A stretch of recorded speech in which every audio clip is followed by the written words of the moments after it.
Ladies and gentlemen, it's day 2 of your HCS Atlanta Major hosted by FaZe Clan. I'm Why Not Be Reckless, aka Why Not Be Casting. I got my man Active with me, and we got a little bit of an appetizer coming up for you real soon, with a lot of open bracket teams wanting to come in and have championship bracket aspirations to make it into that champ bracket, to make it into the top 12, and to really start their legacy, to start their journey into true professional play. You're one day away from Championship Sunday. I'm excited, and you saw on your screen a little taste, right? We've got Native Gaming who have fought their way through that open bracket and now find themselves up against Quadrant. What do you think about this Native Gaming roster? I'm a fan. You bring in, you bring a little bit of talent from across the world. We saw them do that literally last year, and it worked out extremely well for them. Now you have a world champion on your team like APG. I know you're a huge fan of them. Give me more Native Gaming all the time. Yeah, you know, for me, it's going to be getting through that open bracket, right? We know the Passion Pit is packed with energy. Not only that, you get the reps as well. You're going to be able to work on things as a team, but on LAN and in that tournament environment, which is going to be vital for this Native Gaming roster to succeed. And speaking of things that are going to be vital for one of these teams, I want to switch things over to Quadrant. You're talking about a team that came over a bit early, or a bit early, came over and have been boot camping, have been putting in that work. Why don't you tell me a bit of how their scrims have been going since making it onto North American soil? Well, the scrims were insane, Tony. They played 15 scrims, and guess what? Out of those 15, they won 14 of them, and that was because one was a tie against FaZe. So they're coming in hot right now. They're looking prepared. Technically undefeated at that point. Hey, you never got a loss. I don't know. And a tie against FaZe, shoot, I call that a win right there. They just finished winning in your hometown in London, and Quadrant definitely have been hot. Is there a player that you have your eyes on that Quadrant roster? It's going to be Snipe Drone. I know the young kids, Tony, they like to use this word. I'm a little bit older, but I'm going to use it anyway. Aura, all right? When you talk about Snipe Drone, he walks around with that confidence, and he plays the game with that confidence. You don't want to take a one-on-one against him, because in this environment, he's not going to miss. And I was talking to Onset about this. He sees it as well. This is a Snipe Drone that is prepared for this tournament, and that looks good coming into it. I mean, to Snipe Drone, he's literally been the baddest man in the EU for quite some time. I promise you that. And we talk about the fact that Space Station Gaming, obviously, stealing a bit of talent from that Quadrant roster, bringing Legend to North America. That #1 spot in EU as far as best player in the game, kind of wide open. And I look at the Snipe Drones, the Seekers, and some of the top players in EU wanting to fill in that spot. And the way Snipe Drone has been playing this tournament, it's been crazy. I know you also like a little bit of Sika. You got any fun facts for us?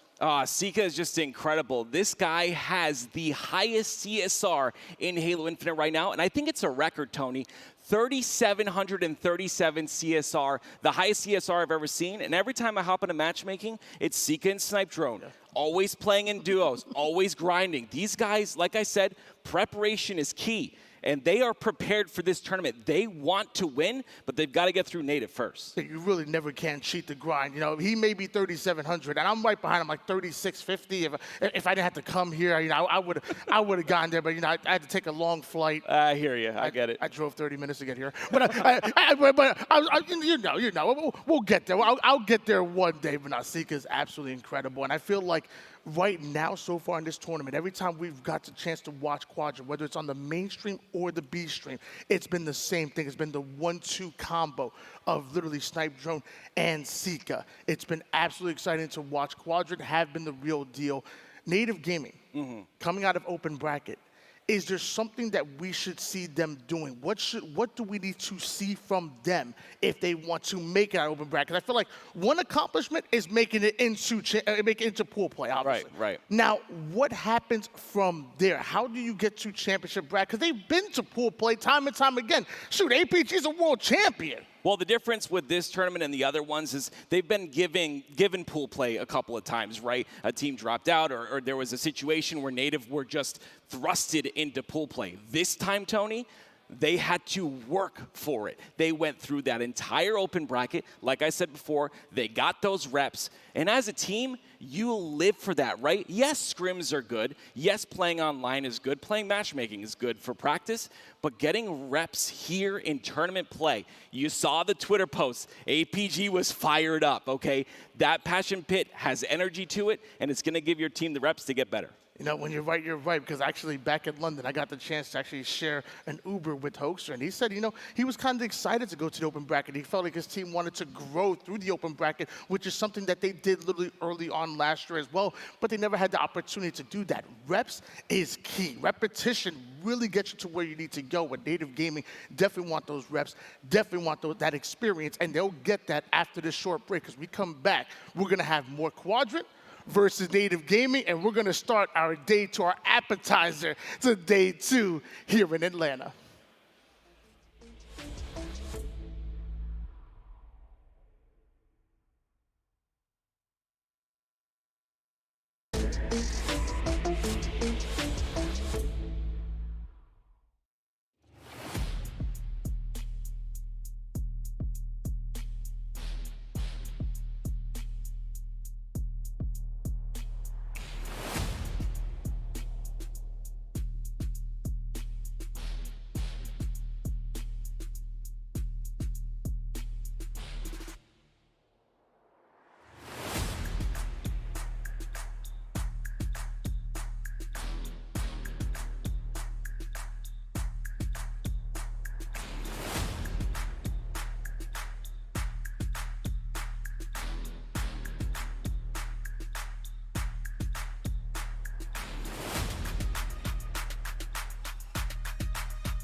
Day 2 of your HCS Atlanta Majors kicking off now. Like we said, we got the appetizer before the show really starts. When we get to championship bracket, we need to find out who's gonna make it. Hungry teams coming out of that open into pool play and looking to pull off upsets like Native Gaming. Yeah, it's a very important matchup here. Match number 1, it's King of the Hill on Recharge. We've got a full series ahead. And like I said, Native Gaming coming out of that open bracket into full play where they find Quadrant, who's looking to stop them in their tracks. Looks like Quadrant were able to grab a hold of that camouflage early and getting a lot of hill time because of it. Native Gaming surrounding them just a bit, but SnipeZone still feeling comfortable with the cover that he has from his team. And are they gonna finish it out here? There we go. Finally, somebody contested. They get back smacked. This is beautiful, right? They come through the pipe side, but Quadrant are ready for it. Look how much hill time they're able to get on this first hill, Tony. So close.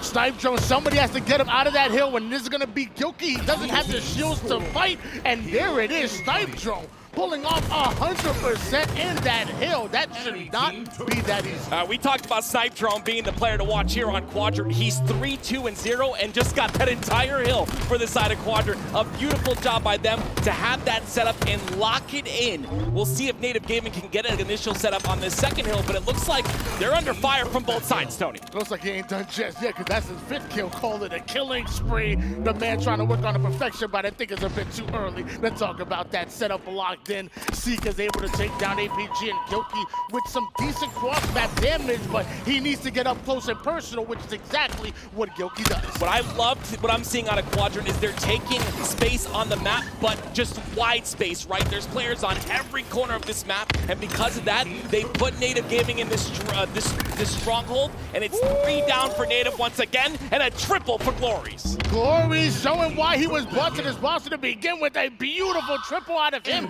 and a large reason why Snipe Drone once again is sitting comfortably within this hill. Back-to-back camo for Snipe Drone, and back-to-back way too much time. Native needs to find some kind of answer and get out of hand early too well. Snipe Drone, he's got a camo, he's got that second hill as well. Quadrant leading 2-0, but Native do have that elevator side control, but look how quickly Quadrant take that over once again. Camouflage goes out here, but Sika and Snipe Drone, this 1-2 combo has been so tough to deal with for any team. That includes Native Gaming. Snipe Drone clearing out that A-side spawn. I know you know how important that is. Yeah, elevator is such an important spot to be, and you see Native Gaming do attack that side, but Quadrant, even though they get out of the hill, they make sure to hold that elevator side, and because of that, they're able to continue to get hill time and get those spawns as well. A weakened barcode isn't going to be able to hold it at all here, because Quadrant still have that control, but oh my gosh. Jeez. Where did that man come from? Where did Native come from? They bust through the front door. Native Gaming are here, and a couple of slays could earn them that A-side control that you were talking about. Is 2 down. Go Quadrant. This is the first time we've seen Native in control of this game, but how long can they hold it? Quadrant are really good at breaking these setups. They've done it time and time again. Let's see how much time Native Gaming can get here on this hill. So it's well lead here for Quadrant. Now Native Gaming had the first clean setup that we've seen. This seems like all game long. Quadrant gonna try to take their time as far as breaking it. APG holding on to the gold side. The nade, maybe self-inflicted. Long-range shot. Sika with the double off screen, and APG stuck towards the gold side of the map. Not even able to hold on to that perimeter. That's a 3 down for Native Gaming. Do you know why they're not able to hold on to that perimeter, Tony? It's because the slays are very heavily in favor of Quadrant. 33 slays for Quadrant, only 19 for Native Gaming. Native have to start slaying, and that means they have to get these power weapons out of the hands of Snipe Drone. Native Gaming coming out of that open bracket into pool play and trying to make it back into championship bracket, but you got a wild Quadrant that's sitting in the way of that. And with Snipe Drone hitting shots like that, it's gonna get harder and harder from here. Quadrant's process is so beautiful, right? They take it step by step. Yeah, you know, Native, you can have a bit of hill time, but we're gonna play the macro. We're gonna take control of the map and then attack that hill. Quadrant are doing that so well, and they've got the camo once again. SLG being real sneaky with it. Easy kill onto the weakened Gilkey, and now APG knows that SLG's pushing up, but it's gonna be tough to deal with when it's actually 2 instead of 1. 3 down go Native. A double push out of Quadrant clears out that hill, clears out the long haul. Once again, it's that process. They're taking control of the long haul side. They get 3 down, then they go for that hill. Now they can prevent the push on that tower side from A, and they're gonna do that just fine here. Once again, it's 2 down for the side of Native. As soon as callouts happen on the side of Quadrant, they are hopping on it. SLG just finding the weakened players and getting some easy kills. Seaside controls what Native Gaming were looking for. It's not what they will get, as slays once again favor Quadrant, and Native can't find these kills that they need. I mean, Tony, look at the Quadrant side. 18-4 on a Snipe Drone, 17-8 on a Glories. I mean, how do you handle the Quadrant that's coming out this hot? They're going to win this first game, and they're going to win it convincingly unless Native does something crazy. He said, how do you handle it? You don't. Get out of the kitchen, because they can't stand the heat. Quadrant gonna push you out. Native Gaming finally find a few kills going their way. Finally able to get at least half of that hill here to try to put their first on the board, but it feels like it's only a matter of time before Quadrant get in there and steal this one away. It's a 1-0 for Quadrant. If we come back, we're gonna have game 2.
Day 2 of your HCS Atlanta Major continues here on a Slayer on Solitude, and we saw Quadrant with a dominant 1-0 finish. What were your takes? What were your keys to success for Quadrant in that game number 1? It was very simple, Tony. Slays. That's literally all it was. It was a 20-kill deficit. Quadrant leading.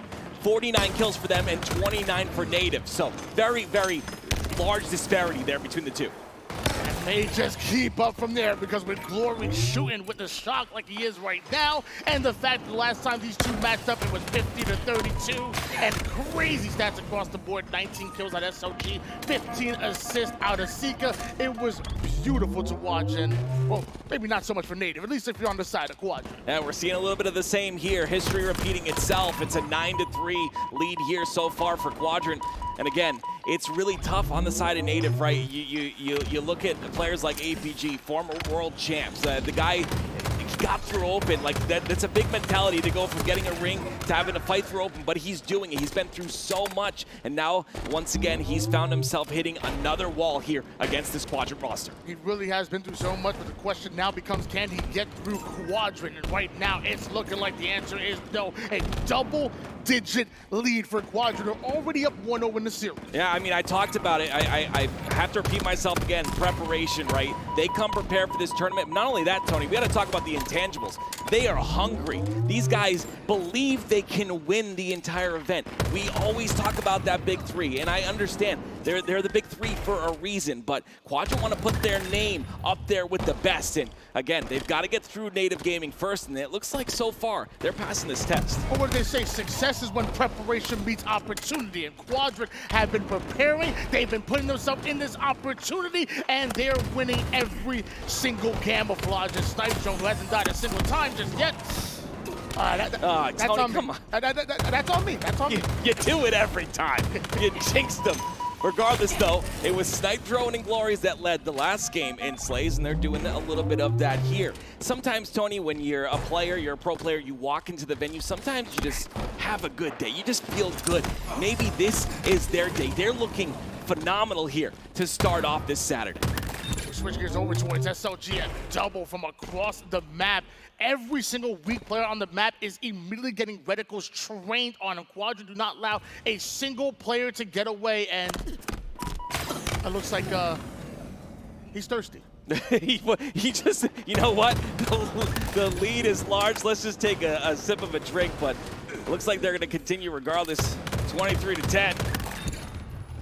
Looks like there might have been a situation, I'm not exactly sure, but either way, Quadrant have done a great job here. Yeah, it looks like we got a little bit of technical difficulties going on here. Why don't we send it to a break while we figure things out? We come back, we will have the continuation of this game number 2, this Slayer on Solitude.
We are back, gamers, with the continuation of game number 2. You're going to notice at the bottom middle of your screen, the score is looking a little wonky. This is a continuation, so we're 20-10. The game actually started 19-7 in Quadrant's favor. Yeah, Quadrant starting off like this is going to be good for them, of course. And not only do they start off with that score in their favor, they start off with a shock rifle and a camo as well. We'll see what Glory's can do with that. He's going to get the shot onto Barcode.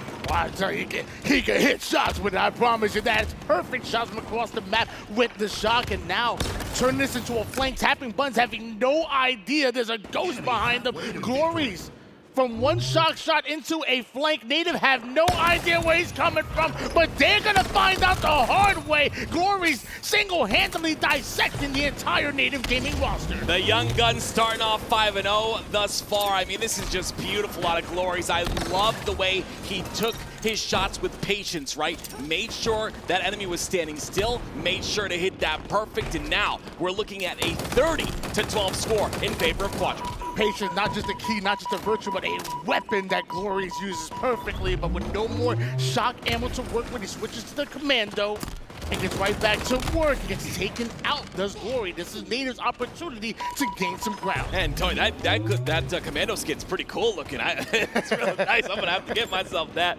But regardless, it's now Gilkey on your screen. I've watched this man for years, obviously, in multiple Halo titles. He's always been that player that is the X factor to a team. I think his individual skill is incredible, and he finds himself on this Native roster trying to make some sort of an impact, and that impact turns into a trade for him. Yeah, decent damage. Makes one player one shot, takes down the other. It's the most you can ask for here. The Fallen Fisher down by 20 kills are Native Gaming. As of right now, we switch over to Snipe Drone, who's flying an SLG, got himself a camo. That's another camo for Quadrant. I think that's what we've seen, and that's been the storyline throughout this entire series is Quadrant are just controlling the power-ups, and not only that, the power weapons as well. Look at the patience here out of SLG. Gets one and plays his life, Tony. Masterful play out of SLG. The sneaky play being right in plain sight, but with that camouflage, navigates that perfectly, does SLG, and takes height in order to get Native and Gilkey out of that S4 positioning. No player can stay alive on Native. I absolutely love the patience with those 3 shots, right? So many players rush the beat down. Even that player on Native did, but SLG makes sure to hit those 3 shots consecutively to get that clean beat down and win that timing. It's a continuation is game number 2, and so far APG struggling. This one hasn't found a single kill yet. 3 assists isn't going to be enough when Native are down by this level of a deficit. It's 41-23. Native have control for now. Quadrant have the lead. Yeah, again, Quadrant's gonna have that shock. Tapping buttons hitting some beautiful shots. A player out of that Latin America region has been into NA for multiple teams, including EG and Halo 5, and now finds himself on Native, but Glory doesn't want to hear any of that history. He just wants to hit shots with this shock rifle. 6 kills, and Quadrant will close out this game number 2.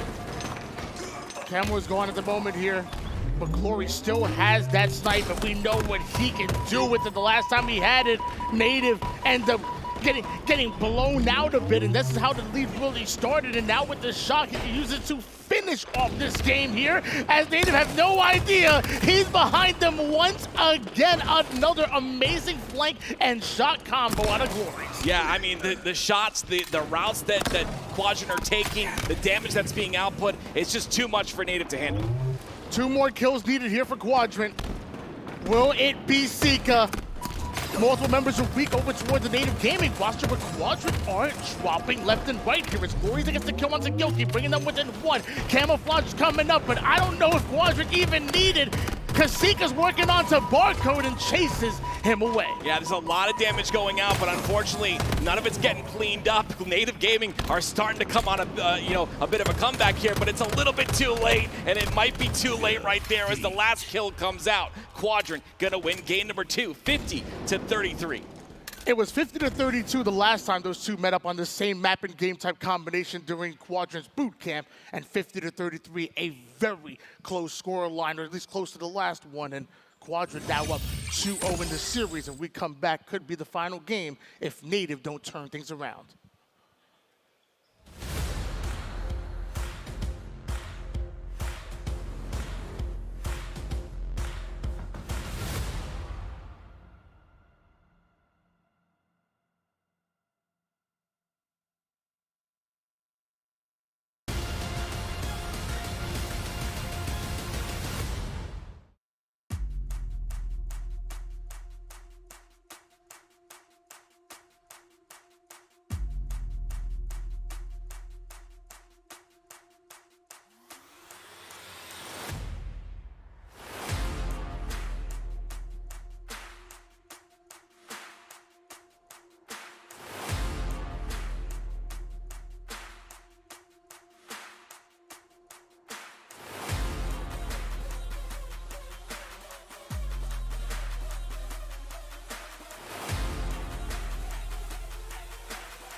They say there is no greater agony than bearing an untold story. And as of right now, I feel like we haven't seen the complete story for Native Gaming. I feel like they still have so much in the tank.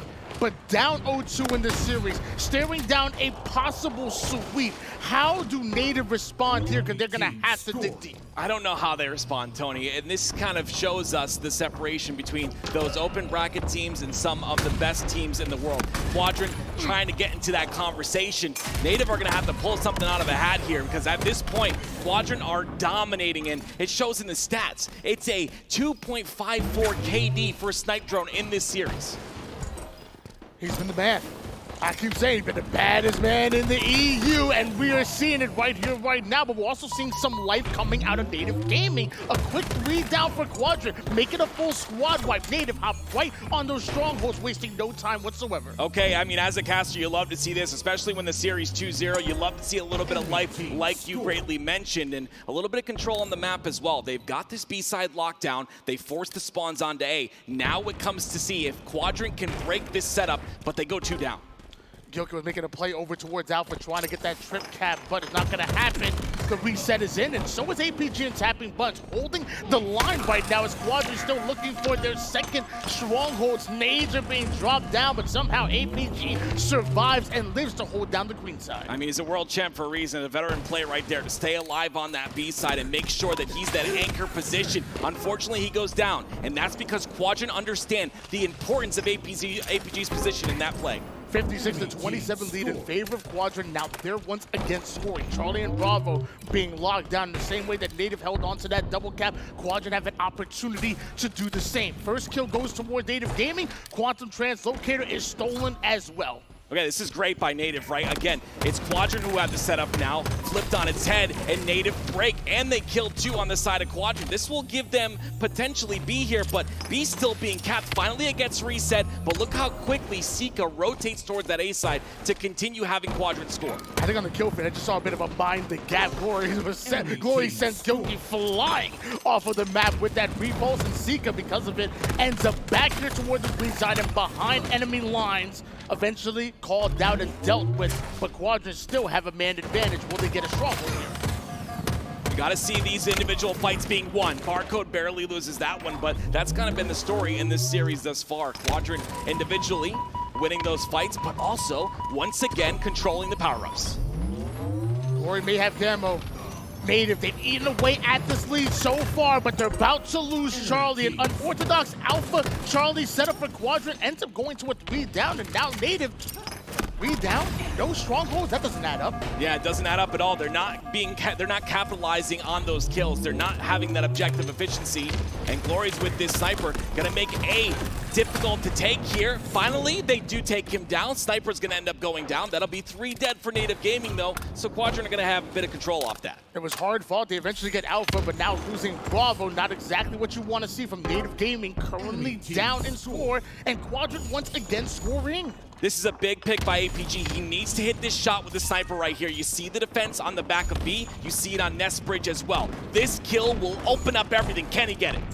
Glory surviving for now, but APG knows he's there, and a bit of Halo timing right there as APG backs down over toward the bottom mid side, and they're looking for an avenue to play with our Native Gaming, and Quadrant about to put another trip cap on the board. Yeah, we're seeing a lot of great bait and switches out of Native Gaming. I'm starting to see the chemistry build up here for this roster, but at the same time, they end up going 3 down. So even with those bait and switches, the individual skill, maybe the damage output, not there for Native.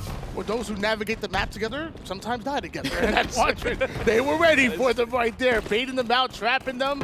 Native with the answer back though. Alpha and Bravo, 61 points, but still down by quite a bit. Native have to show something. Back-to-back kills, that might be what the doctor ordered. I really like this out of Native. We're talking about Quadrant, one of the best strongholds teams in the HCS. I know they've got a bit of roster changes, but they're still considered one of the best. Native are contending, in a sense, with this Quadrant roster in this map number 3, and being down 0-2, you love to see the resilience out of Native Gaming. Quadrant once again leading the Slays though, and because of that, Snipe Drone ends up right in the Bravo side. Charlie already belongs to them. Quadrant scoring once again. Camouflage is coming up. Quadrant already having 2 bases. How do they navigate defense while going for camo? But they just lost it. That camo is so important for Native to pick up, but Quadrant had just had control of it this entire series, Tony. And you talked about the Slays. Currently, Quadrant are leading 38-30, so still in the Slays category, Native not able to really pull anything off. We've seen moments from Native, and we've seen that so much throughout this tournament. We've seen moments of greatness, but haven't been able to put it together. And Native are the ones who could get swept right here, right now. Something has to change as Quadrant continue to hold Alpha and Bravo this time, and Native Gaming stuck over toward the Charlie side. SLG's gonna be pushed up towards Nest, and the damage rains down. Native, where are you? I love this by SLG, right? You know he's that anchor position. You know he's on the B side, but he pushes up to get control of C. It's a bit harder to get the triple cap on the live fire just because of how the spawns work, but it's still Quadrant putting a lot of pressure onto Native Gaming. 100-point advantage here for Quadrant, and SLG just doing max damage here from the Nest side. Finally, Native Gaming are able to take him down, but is it enough here as Yoki falls himself? I see something a bit different this time. It was 3 down for Quadrant, and Native directly go to B. This is good, and now APG's got this snipe. If he can stay alive and start to get a couple picks here, we can see something different, but once again, Quadrant are on top of making sure he goes down, and they've got the power up, it's in their hands. Seeker being aggressive with the sniper. This is what you want to see. Quadrant aggressive towards the Alpha side. This is what they want to see. Native Gaming still falling their lead, or never had it. They never had control. Quadrant keep getting kill after kill. 4 down for Native Gaming. I mean, Quadrant are in full control, and now they lock in that triple cap. Tony, this is a vice that's going to be difficult to get out of. As you see APG spawning on the Brutes, it's going to be staggered spawns throughout. The lead grows for Quadrant. Gilkey has made it towards the Nest side. This is what you want to see, but now it's Sika hitting that snipe, the necessary one, and right through the mid he goes. Native Gaming may have Charlie, but they don't have much else. In fact, Barco doesn't even have his head after that snipe. Wow, beautiful. I mean, it's a great job by Native Gaming to try and capitalize on that AB setup, but they're not able to, and Quadrant take control once again. The final seconds are coming in, and Native have to full-on push over toward the Bravo side. There's nowhere to go. They're able to take it, but look how Quadrant are able to out-rotate him and play Charlie. It is a full-on rotation that is happening right now, and eventually the win comes in. That's 250-94. Quadrant pull off the sweep. Native Gaming gonna have a tough road to try to make it into the championship bracket. We're going to a break.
Welcome back, everybody, and a little bit of casting action to get the day going here. And what a game we've got, right? We're going to see Space Station Gaming, not for the first time on the broadcast, going up against Native Gaming to close out the pool play.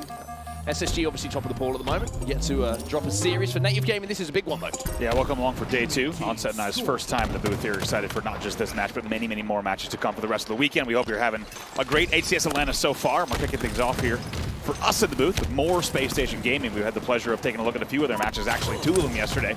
And the team looks good, and it's safe to say, Mark, right now, this is a different looking SSG. They're going to look to carry that momentum into not just this series, but into bracket play as well. Yeah, it's going to be a big, big day for SSG and a lot of our top teams today, so make sure that you're locked in for everything that Atlanta has to offer. And you have to say this is a huge series for APG and Native Gaming as well. We just saw them a little bit earlier go up against Quadrant, weren't able to get any games on the board there, and looked to struggle a little bit against a team who gave SSG a little bit of a, I would say, a battle in the first series that we saw on the broadcast, but ultimately came up short. So for SSG, this is just about getting the job done. Yeah, we'll see what Native Gaming can do. Once again, quite an international squad on this roster with the addition of Tapping.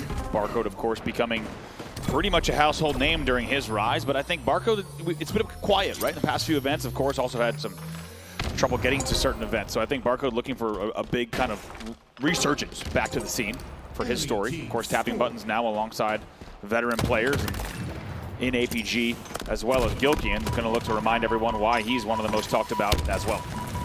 Well, early on here, the scoring has been heavily in the favor of Space Station Gaming. No surprise to see that when you do get an element of control that Eco certainly doesn't have right now. By the way, that play account that we just saw from Eco was the perfect reaction to exactly what happened. Heartbreak, sadness combined into one awful breakfast roll. Anyway, it's going to be Native Gaming who finally looks to get control of B. And control of B is such an important thing to have. It gives you that pivot to work around with A and C. Gilkey trying to make something happen at Nest. Legend looks like he's cleaned up the work in basement to now flip the A and C hold. For the moment, they will continue scoring at the 38 mark, and now look to once again just trap the opponent at B and see if they need to rotate. But right now, very good continued control from the side of Space Station Gaming. Yeah, you know this control's good when Legend's still got half an overshield and he hasn't been able to fire a bullet. So finally he finds a target to try and take out. APG shouldn't be too long for this world, as he will be taken down eventually thanks to Eco. And look at this, I mean, he's still got a quarter of the overshield and hasn't really had an individual battle until now that he wins against Barcode. This is just ruthless coming in from SSG. We know how difficult this game type is to get out of a trap once you find yourself 4 dead, and SSG are taking no prisoners right now. With the AC hold, you had a feeling the trip gap was coming, and like you said, really well done there from Legend. I also love specifically while we have a second, because this game's getting out of hand quick. Love what I see from Legend there, where he pre-nades bottom nest, and instead of focusing on it, he just checks right back car as well, and knows that he has the not just the time, but the overshield as well to play with, and then he uses that to still easily take out Barcode on E2. So it's just really efficient overshield use as well to make sure they continue scoring now, 117-7. It's a great example of why you see players like Legend with high damage stats as well. A lot of the times you see people at home going, how's this guy got so much damage in the game? It's because they're not locked onto one target at all times. It's whoever is the priority target. If they can do damage while they're turning back to their original target, then all the better, right? And it's a great example of that coming in from Legend. A is going to be reset here, thanks to the help from Stella onto Eco to keep him alive, and also, of course, to reset that stronghold. And we're going to see A and B now, the 2 hold. And you have to say, Native Gaming, even though the slays aren't like out of hand for them, Tappin's having a little bit of a slow one. It's just this continual pressure from SSG with these spawns, like we're seeing from Stella, it's just stifling them at the moment. I agree. It's actually, to me, more impressive that Native has as many kills as they do, yet Space Station is leading this much on the Space Station side, because it shows just how efficient they're being with which kills they're selecting to maintain their control. Seller with an overshield again still has a little bit to play with. Will be able to get 2. Might even come back for APG. Discipline.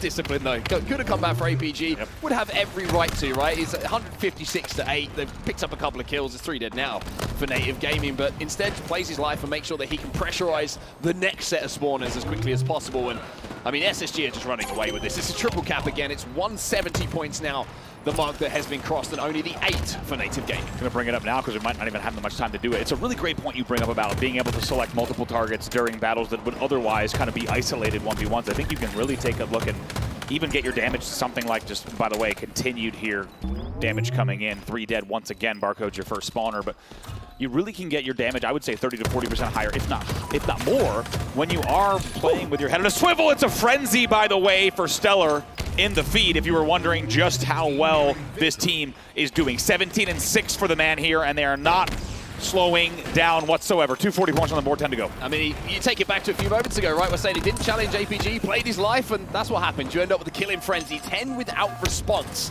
for Stella, which takes him to 18-7 in this game. Barcode's going to be disposed of as well, thanks to a little bit of a thrust, and the game will be done and dusted. SSG with a dominant Game 1 performance here, 250-8. They also outslay 50-30 even. Very rare that you see a stat line like that coming in a match of Strongholds, but man, what a match that we just saw. Stellar once again does end the game 18-7, leads the game unsurprisingly in the kills category. Impressive stuff from SSG. We'll jump back into this series when we get back from this break.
Welcome back, everybody, to Atlanta. Welcome back to the series we just left a few moments ago. Space Station Gaming taking the first game of the series extremely convincingly with a 250-point, I think it was 8 final score that we did see coming in. Now we move on to game number 2, though, and already 3 to the good here on Slayer. Yeah, look at just the patience here. You can just tell with the L and the back A play is already 5-2, and Space Station is being so careful with the way they approach that. I love that from Stellar's POV. The Shroud, of course, made things pretty chaotic, but just really took his time to make sure he was outmaneuvering, and then they moved back A together to keep the lead. However, Native answers back with another one of their own to keep things close. Doesn't quite connect with that first shot with the Bulldog there, but manages to clean up the damage. And Native, you have to say, after going down convincingly, when you imagine losing most of the weaponry on the map as well, did a pretty good job to bring this back within 2. But by doing so, they have allowed Bound to get that first camo of the game. And Bound, he's going hunting at the moment for APG, misses a few shots, misses even more, but finally connects with the most important one to get the kill. See how he plays this as well. A lot of pressure coming in. They're probably going to flood and fly. Almost does it to Barco. In the end, he is taken down, so the game will stay close here. 8-6, and a whole lot of action in the police department. Legend will come in and pick up his double kill off the back of Barcode's starting the procession of double kills inside of the PD. And their 4-kill difference has been established now on the side of SSG once more. Mono shots are going to be good, but not enough to clean up kills. It's just damage being put down consistently here. A couple of players trapped in the arcade, and now it might be kills, but no, there's that darn Bloom. Can't quite connect with that headshot. It's a futuristic space commando, really not hitting the shots that it needed to. That thing was from the future. You need to get the branding team for Halo, by the way. That thing was from the future yesterday where was the the bullets don't fantasy register as well. 12-10 here for SSG.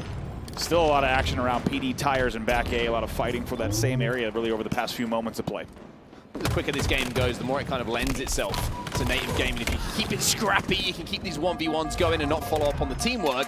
It's going to allow them a way back into the game, and that's exactly what we see now. It's a 1-kill difference, and native gaming have actually managed to turn over the early lead that SSG had, and tapping buttons. Well, you can't see him. Well, certainly can't see him very easily at the moment, but you can't find any targets because Bound and Stellar are picking up kills themselves. Going to be very selective with which buttons he taps here over these next few moments. Not a lot of camo still left. By the way, he went 5-12 last game. Going to look to correct that here in game number 2. 4-2 to start this game off, and with a Bulldog in his hands and a beatdown to follow it up. Turns that 4 into a 5. A tight game here as the game does. Just start to slow down momentarily. Information going to be collected here, and you can see that he's got the info that a couple of members of SSG are still trapped inside of Tram. That Bulldog is going to scare Legend away, but the frag grenade will get the work done for him. So, game tied up at 16 as we cross the 9 minutes left mark in this game. And you would imagine pretty soon that the attention will turn from kills to that camo coming back on the map. A lot of presence here on driveway. You got 3 players around Commando and bottom C, but Legend is going to just tiptoe in between all of them. Maybe gets the help as well from Bound. Eco comes in, and it is a perfectly timed, perfectly coordinated push. One last player here on the B stairs. I think they know about him. They do. That will essentially be a staggered 4 dead. Gilkey's one of your first spawners here on the spikes, but that exchange of play will now get a 4-kill lead for Space Station. Perfectly executed there. Yeah, that's bait and switching at its best, right? Just look at the damage output. Look at the importance of recognizing what player had to stay alive for SSG. If we can keep Legend alive, then we're going to be able to come back and he's going to be able to deal more damage and clean up some kills. But for now, he's going to check his corners. APG moved corners. And Legend should now clean up this kill. Gets a second as well. Barcode, no shields whatsoever, and has his head removed by that bandit rifle. 3 dead. Native, though, keeping this close. Keep in mind, that was just a back-to-back 3 dead and followed by a 4 dead, and still the game is within 5. So a pretty big deal, the fact that Native managed to trade. Speaking of trades, no trade for Gilkey there. Good shot from Legend. Should be a clean camo grab for Stellar, and they're going to look to extend their lead.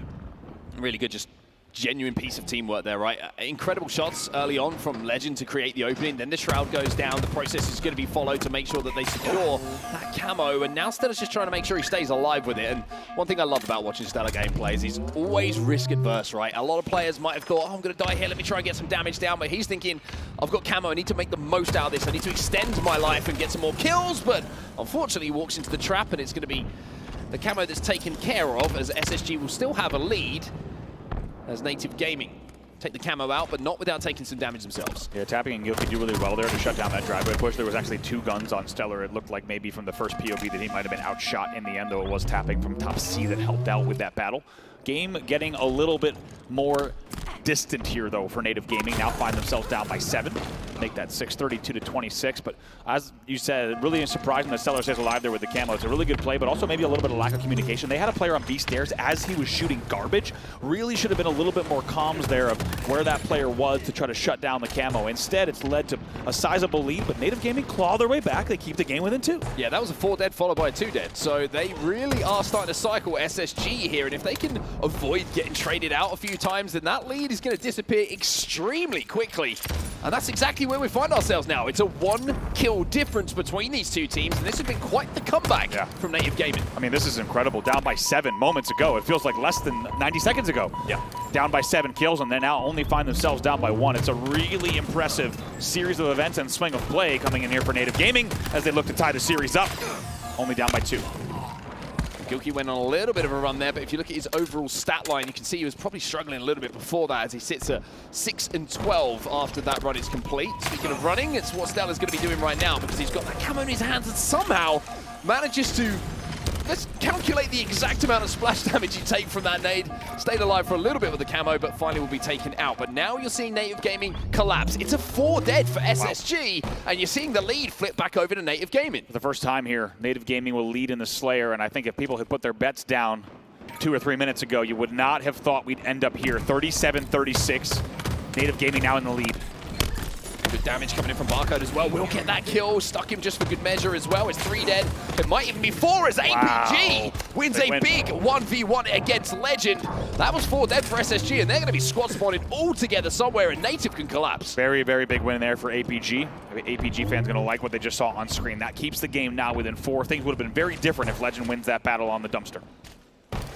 So SSG now deciding they have to slow things down. They have to get 4 back on the map, and by doing so, they've managed to get that first pick as well. Barcode will be taken down by Stellar, and that just gives them a little bit of space on the map here, SSG, to make a play off the back of. However, here comes the collapse, here comes the flood, and Native are trying to keep this pace up.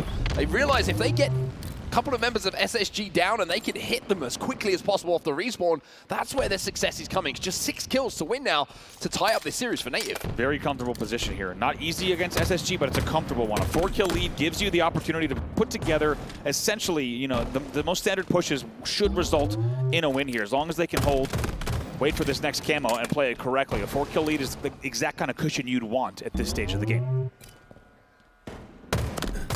Just looking across the stat line here, it's Barcode who's leading the way alongside tapping buttons for kills on the side of Native Gaming. Barcode 15 and 10 on the other side, by the way, a standout stat. Legend is 17 and 8 in this game at the moment. The trades are going to come in, and that's fine. For Native Gaming here, they're trying to push, they're trying to put the pressure on. But it looks like SSG got the better of that battle. Eco gets another one, and all of a sudden, this is getting a little bit dicey. It's just a 2-kill advantage. And if I'm not mistaken, I just heard the camo pop. You did a great job from the observers there to keep an eye on camo during that push. By the way, Space Station going about 10 seconds prior to camo popping. Notice they did not wait to try to fight the camo from their side. They went straight into A. They took over the courtyard and PD, and they now come away with the camo. What can Bao do? Well, Bounce going in and does get the help from Eco. I was a little bit worried there that looked like an isolated fight, but he knows better. And now you can see tapping buttons gets 2. It's a 1v1 here on the red room. Help will be arriving pretty soon, but Bound gets that kill, and it's a 1-kill game, making a 0-kill game. We are all tied up at 47 apiece. Wow, so well played by Space Station over these last series of plays.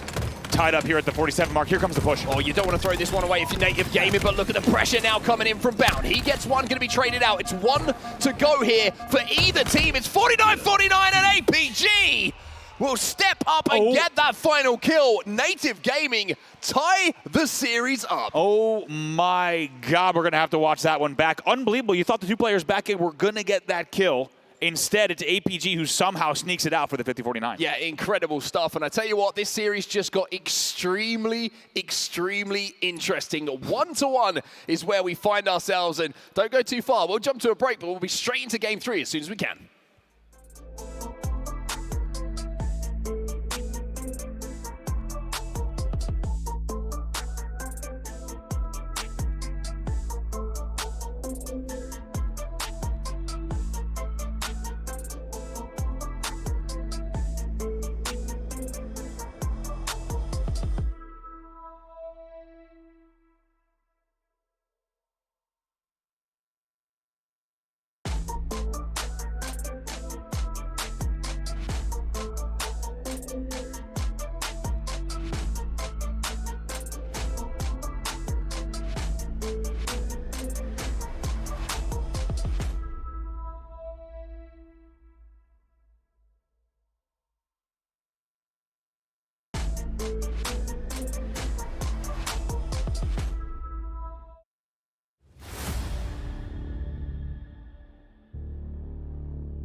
Welcome back, everybody, to a series that just got extremely interesting in double quick time. It was a 50-49 win in the previous map on Street Slayer for Native Gaming to tie this series up at 1-1. And you've got to be thinking that SSG will be a little bit pissed about what just happened. Yeah, pretty wild. I think everyone in the room as well was expecting this to be a really different series. And normally we would expect, based off of how the first half of that Slayer went, that this could kind of be a victory lap CTF for the side of Space Station. Instead, it's a 50-49 stolen win coming out after Native Gaming was trailing by 7 kills, well past the mid-game. Impressive stuff, and as you say, not only does it make this series interesting, it starts to raise similar questions about SSG's tournament run, right? Whenever we saw things that were a bit concerning in the early rounds of the tournament, it was a very different result for them in London. They're going to try to avoid that at all costs here and make sure they get another win on the board. I was going to say, if they wanted something like that to happen, probably better now in a series like this before bracket play, just to kind of refocus the team and say, hey, this can't happen again. I'm happy it's happened now to remind us that it cannot happen again when we get a little bit later in the bracket. So expecting SSG to bounce back here and maybe just be a little bit more methodical and a little bit more deliberate in the way that they see through some of these pushes and some of these flag runs in this game. But early on here, you can see Stella. He's got a sniper rifle. It's never a bad idea to be on his POV. Outside of this POV, though, it's bound. He's picking up a few kills, and there's going to be a second one after the body shot. He's going to allow the frag grenade to do the damage. Stellar B, the confidence out of this guy with the sniper rifle. I think he's becoming maybe even better over the last few events of his career, which normally he's already putting up unbelievable numbers and almost does it to Barcode as well. Finally taken down, but good signs of very vibrant life out of Stellar. It was 3 dead for SSG for the moment, though. Here comes the Native Gaming pressure. Yeah, I was going to say, it's a really actually good push from Native Gaming as well. It's one thing to push Stellar in a 1v1, but if it's 2 players, it just causes a little bit of indecision, right? Who do I want to try and take down? Well, he couldn't hit the headshot or get the kill on either, and now Barcode's in your courtyard, and he's got a sniper rifle himself, and we've seen what this Australian could do. But unfortunately, he's not going to get too much of an opportunity to do anything as he will be traded out in the tower by Legend. Legend gets caught off there. Looks like he was just like kind of holding forward for a second. Maybe even had a really quick screen glance to a teammate because he got kind of down 2 shots very early on, which you normally wouldn't see. Speaking of, though, it was 3 dead yet again. The first player there is Stellar in the court. He's weak, he's sniping, and he will be taken down. This should be a flag run now. Legend's your first spawner. Yeah, that's a really, really important kill as well from Tapping, because if Stellar gets away there, he's got a snipe, and he can easily collapse and get that snipe away and get those shots away. And now you're going to see the nades being avoided. You're seeing the flag being run. Bound got a double kill. Now it's a race. Can Tapping get this flag back to his base before the pressure comes in from SSG? Boy. It looks like the long haul push is arriving, and now it's about the kills. APG in a position on the green to do something, but Bound shuts down. But Gilkey's going to force it home. Wow, good shot by the Observer to just catch that. I don't understand how in that scenario Gilkey was able to do that. Somehow APG stays alive long enough as well to just distract the pressure, but Gilkey comes off of his first BR. But just as quickly as we say that, Stellar now running this counter, and it's going to cost them. We will still be tied up here at 1-1. Back-to-back flags. SSG will counter off of the pull, but big play from Gilk to make sure it wasn't the other way around. Yeah, great play from Gilk, but scary moments here for Native Gaming, because it's not just 1 kill, it was successive, pretty much 3 or 4 deads coming in from SSG, and they were looking to double cap. It looks like a couple of trades have come in just to slow down this push and make SSG think about keeping the weapons in their hand instead of sending a flag home. So a good job actually from Native Gaming to let that one go, refight for control of their base, and make SSG just work a little bit harder than they wanted to. Eagle now going to retreat, try to stay alive. As you see, he is the last player alive. That flag will be on the run as well. Flag's moving. Native got across the map here, and Eco's going to have some work to do. He knows there's a push coming in, a slide under from APG. 2 players going to try and push him out as well. The Bulldog is doing damage, but cannot get the kill. But where is that flag? It looks like it has been stopped momentarily. So a little bit of a reset on the map here. APG connects with the body, and this is a brawling sword, and a teammate is certainly going to make that a little bit more ugly. Unlucky there. Pre-nades there. Didn't know the Barcode was going to wrap the corner. All the snipe ammo will go to APG, and it could just be a well-disguised ploy to have a lot more snipe ammo. Yep, we've all done it. If there's one way to fake that, that was a very good handling. Especially when your teammate's been in sword all game and he's -3. It's very frustrating. But Stellar gets a double kill here. And it looks like SSG trying to put a little bit of pressure onto Native Gaming's side of the map once more. Eco with yet one more, and Gilkey finds himself as last alive, trapped on the cuts, and Legend is pushing through this high side of the map at the moment. First they realize they've got to get some kills, but Gilkey with a big kill, and that's caught me off guard a little bit. Seeing Legend with an uncharacteristic battle, which you expect him to win, not going his way. Big battle for Rockets here. We'll see who comes out on top. Right now, the numbers do favor Native. More pressure coming in from Green. Maybe the Boom Booms are going to have something to say about that, but look how quickly SSG backs off of that. They actually force a Rocket burn, and then they get the second. What a play there by SSG. There's a lot of nuance there that really you can't see unless you have played this game many, many times. That really well done there for SSG to fake a double green push. They split, they force the burn of the first rocket. They actually bait out before the second rocket can even get fired. It's a very good counter from SSG. APG with a tiny bit of overshield left. Still a rocket to play with though for Stellar. He collected that and made sure the overshield would be destroyed as quickly as possible. The overextension coming in from Barcode here through the cuts. I was about to question if he had the timing to maybe get that one just towards the long haul or the cut side, depending upon where his teammate help was going to come in. But it seems like SSG were aware of that overextension. He just got caught out. Some shots came in and they were able to clean it up pretty comfortably. Here comes a double long push. Should work out. It's a really nice job there, though, to make sure that actually Stellar gets taken down on that long haul push. Otherwise, it could have been a lot of danger. It forces Legend to retreat as well. Gonna now run into Gilk. Clean shots from Gilk. I was going to say, this is the first battle that we've seen won in the 1v1 scenario.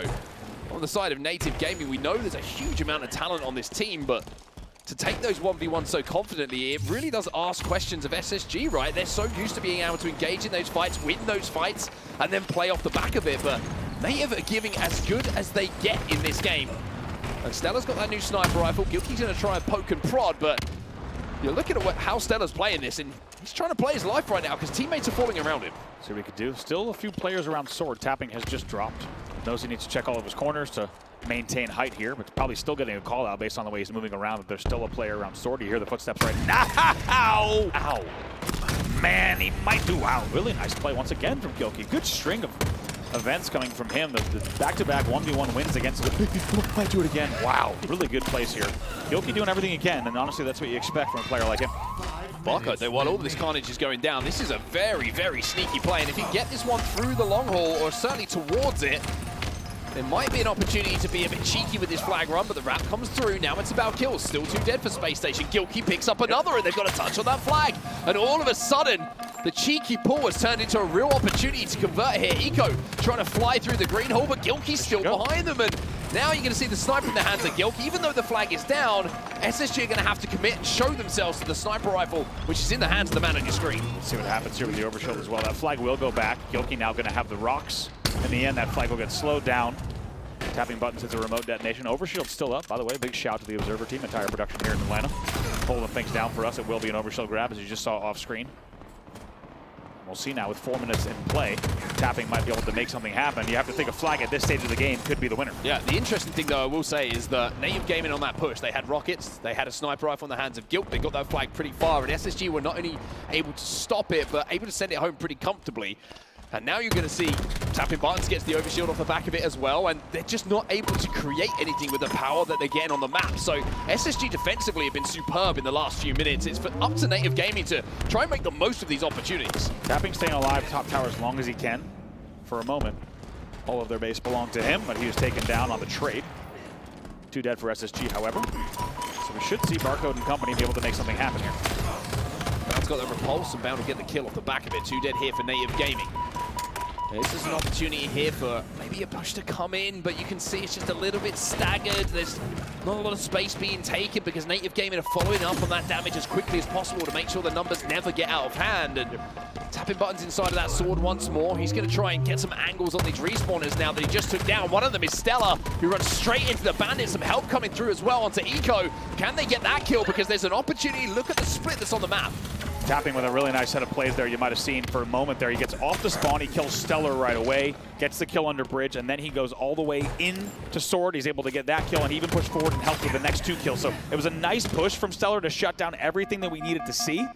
However, in the end, flags will stay at home. Gilky pokes for just a second, and Stellar absolutely peels. 2:39 left on the clock. Maybe this is what it's going to take for SSG to get a little bit of map control, right? Stellar's going to have to just take out multiple members with this sniper rifle. But every time you're looking at the kill feed at the moment, it's just trade, trade, trade. Nobody seems to be able to get a 2 or 3 down consecutively to get the shape on the map that they need to get that flag moving. Bound with 1 again. That's going to be 2 dead on the side of Native. Maybe this is the opportunity. As Stella's now going to reposition, try and assist Bound. And now they have Native trapped in that courtyard. Things are getting dicey. You can feel the tension here. Not a shot fired just yet. Finally, Barcode's the first to fall. 2 fall here for Native Gaming. On paper, this should be good. However, Native makes sure to trade one out with Eco. Rocket's coming up as well. Look at the power that Stella has in his hands. He's got a sniper rifle with plenty of bullets. He's got the rockets as well, and he just needs to say to Bound, you've just got your kill, just run that flag. Legend gets another one as well, and surely this is the opportunity here to convert for SSG. They have the rockets, they have the snipe, the flag is already in that long haul, and now for Native Gaming, they've got to worry about a wild Stella coming in behind you. There's a rocket from downtown, and you get the feeling there might be more to follow. This one's got to go home. APG, I was going to say, someone's ahead, someone's forward on the map. It was APG here in the cuts. The numbers felt strange. I think everyone watching, and I'm sure you, Mark, as well, felt there was someone forward. It was APG who tried to make something happen. It was Goki as well. Stellar, though, making sure to hit that really nice rocket under bridge. That looked easy maybe on the screen, but it's a tough angle to nail. In the end, it's really good base control, really good also run control coming in from SSG. God, man, that AR hit harder than mine has ever hit. I was going to say, that thing, maybe he's on the new patch. Who knows? But Bound certainly shredding away at some of the Native players, and they will feel a lot more comfortable now, having converted that flag, knowing there's less than a minute left, and they are killing Native Gaming on their side of the map. Really good timing. Also, really, how slow they ran that, how slow they played that. 3 dead, though. As quickly as we say that, Eco is your last player alive. He's in Sword, which will help the SSG spawners, but still 40 seconds on the clock. APG trying to play this one sneaky. Bulldog, little 2-pump coming in. The short-range weapon certainly working here for SSG at the moment. Inside of the base, though, Barcode's going to get a double kill, and look at the shape now that they have to run this flag. Barcode takes some damage. There is an overextender in Legend who might be able to collapse, but it's Eco who comes back to clear his base, and by doing so, might just secure the game here for SSG. Eco has shut this down. They were not ready for that angle. They were not ready for the training angle. You could tell they lost track. I think they maybe thought Eco was still in Sword or something. That flag will go home. 5 seconds left on the clock. 5 seconds left. That's going to dissipate. Nobody is in position to get that flag moving, and SSG, even though it was a scrap, even though it was a war, go up 2-1 in this series against Native Gaming. Game 4 is coming up just after this.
Welcome back, everybody. Welcome to Atlanta. Welcome to a series which has taken some interesting twists and turns to lead us to the position we find ourselves in right now. Space Station Gaming 2-1 up over Native Gaming, who had to fight their way all the way through the open bracket to get into the pools. And now they find themselves giving one heck of a battle to SSG. It's 2-1, but I don't think that really tells the whole story of the series, Andy. These games have been close outside of that first one. Yeah, they really have, and I think that game 2 has really made things, of course, interesting. If you didn't catch it, that was a 50-49 Native Gaming comeback win that sends us now to this stage of the series. And for me, let's see if Bound can do this first. No, APG wins that battle in the back of Elevator. But for me, the question here is, does SSG take this game handily and make this series one that we don't think about? Or does this go to a game 5 and all of a sudden start to ask questions about SSG's entire tournament run? Those, I think, are really the two scenarios here. We'll see SSG with an early lead in round number 1 of ball. Early lead, but 3 dead for now. Bound coming off the respawn, and APG, the man who got that 50th kill in that second game and who has been partaking in some of the most beautiful poetic trash talk I've seen in the open bracket so far. Has the opportunity to hit a few more shots. There's a connection on the body, but not enough to the kill after the melee hits. As SSG now take 3 members of Native Gaming down. It's going to be a comfortable look for them at that oddball, but you can see it's trying to be rotated towards Bound, who's taking a little bit of damage. Really like that play from APG as well. Just make sure to burn 2 of the shock shots, then burns the 3rd on the attempted kill, and there's only 1 left. So really nice conservative play coming in from APG off of that series as well. 2 down the side of Native once more. You see Stella's trying to push onto APG to clean up some damage, gets that kill, and now you're going to see the rotate Little toss. maybe move in the direction of where those kills start to come in. But if the kills come in, I mean, there's no real reason for Eco to have to move, right? Because he's got the freedom of the map. Now he's going to help his teammate out. Kills being picked up elsewhere by SSG members, and Native Gaming struggling to break through the setup, and they've allowed Stella to get the camo as well. Beautiful little job there to catch Stellar's little 3rd base slide into that camo grab perfectly in the picture-in-picture from the observing team. And not only that, but Stellar's also putting it to use so far, just holding down the angles. Eventually taken down, though, so it will be an advantage for Native Gaming despite that camo hold. Eco going to put a little bit more time on the board, go to sword plat, just so we can always play this ball. Just gets a little extra time. The ball will now be played to bottom middle, but not before a 61-1 point lead. This is clinical from Space Station Gaming. Yeah, you can see that Native want to try and get that ball back towards the long haul as quickly as possible off the respawn, having got those kills, knowing that pipe spawns, elevator spawns, probably most likely to come in for SSG, and to create some space between them. The oddball and those respawners will allow them to get a little bit of time. The only problem is, space is great, kills not coming alongside it. You see Bound trying to move in here. Gilkey decides that maybe he needs a little bit of a freshen up with a swim himself as he walks backwards and moonwalks off the edge of blue, and that'll be SSG with a comfortable break, and only 8 points collected there by Native. One thing I got to point out, Stellar picks up another kill. By the way, 7 kills on the board for him, 9 for Bound. He's not done here in gold. Boy, that was dicey, but somehow comes out with still 75% shields, which could have been much worse if you ask me in terms of how that played out. One thing I got to point out was Legend hitting that drop slide to C plat and getting into that battle so fast. That's the reason SSG can do things much quicker, is because off screen, there's all this kind of movement tech that's happening where 3 or 4 players are getting into a battle that other teams would not be into. And I think that's why you see Native getting caught off guard back Hydro there and able to pick up all the kills that they needed to. Eco sneaks away with extra ball time, and only 7 points have transpired after that entire series of play. Still 61-8. 2 dead on the side of Native Gaming, made that 3. Eco's having some very big plays and influential plays on the map for his team as well. The way that he's picking up these kills and the way that he's creating opportunity and space for his team by doing so.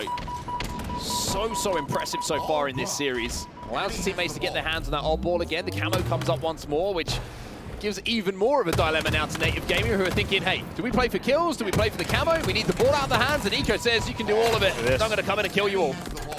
Unbelievable from Eco there, just laying down damage and also just holding forward, knowing that if he doesn't necessarily clean those kills up, there were going to be teammates in back elevator to clean them up themselves. 10 points to go in round number 1. This has been a stifling hold on the pipes here. Yeah. And you can see Legend just needs 4 points left, knows there's a little bit of help coming in to keep him alive. He's hoping he can get away before the damage comes in, and that's SSG answering back to a close previous game, the 2-1 flag, with a demanding and very encouraging game, round number 1, excuse me, in Opal.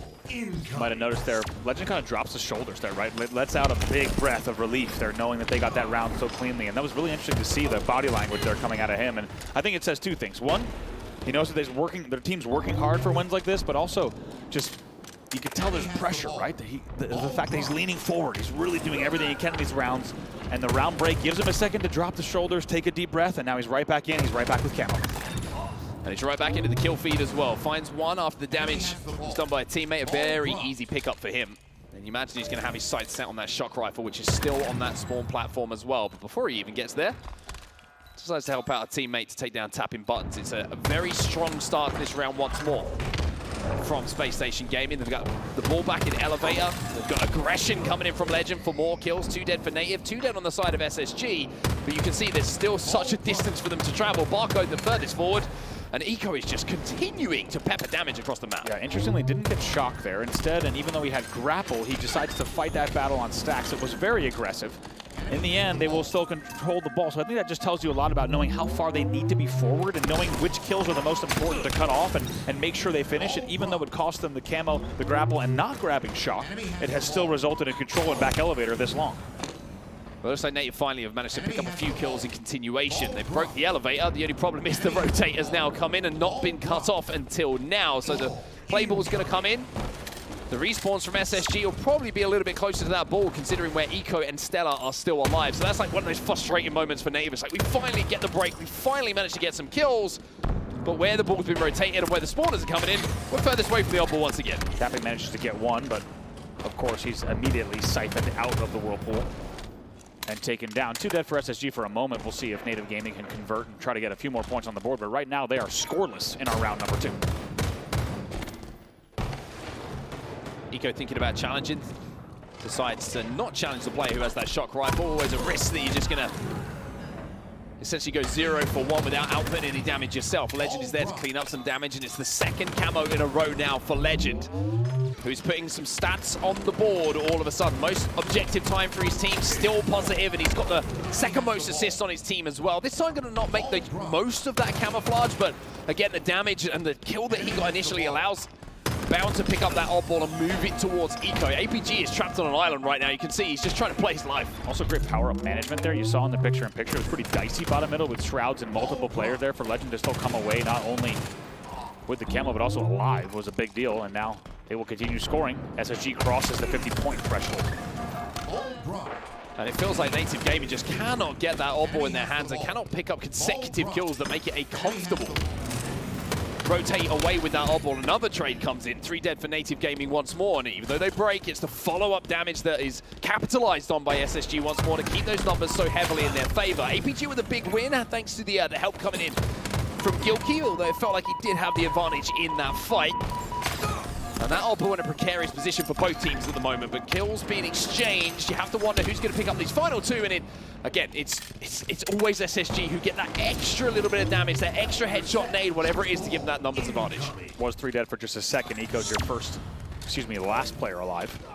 Might even think about a grapple here with the ball. No, right away gets punished down back into pipes. By the way, got a shout out Bound. He's 21 and 12 at the moment across these 2 rounds. 60 to 45 overall kills in favor of Space Station. Eco decided to want a little bit of a closer look at that battle that was going down in and around the whirlpool there. Tries to grapple onto the damage that was done. And now with 2 dead for Native Gaming, you can see that Bound is going to pick that odd ball up. Eco's going to try and clear that space of gold. Bound drops the ball to help out the teammate once more, gets that kill, and it's 3 dead for Native Gaming. So this pipe setup has been something that Native have really struggled to penetrate at all when SSG have had a full setup. And, well, if it couldn't go any worse at the moment, you've got Stella with camo and shock, so yeah. This one could be over soon. Also, you got to feel for Native Gaming. They're just trying to get that ball out of pipes, but it stays on the ledge. Like trying to get your contraband substances off of the windowsill before you get chased out by the police.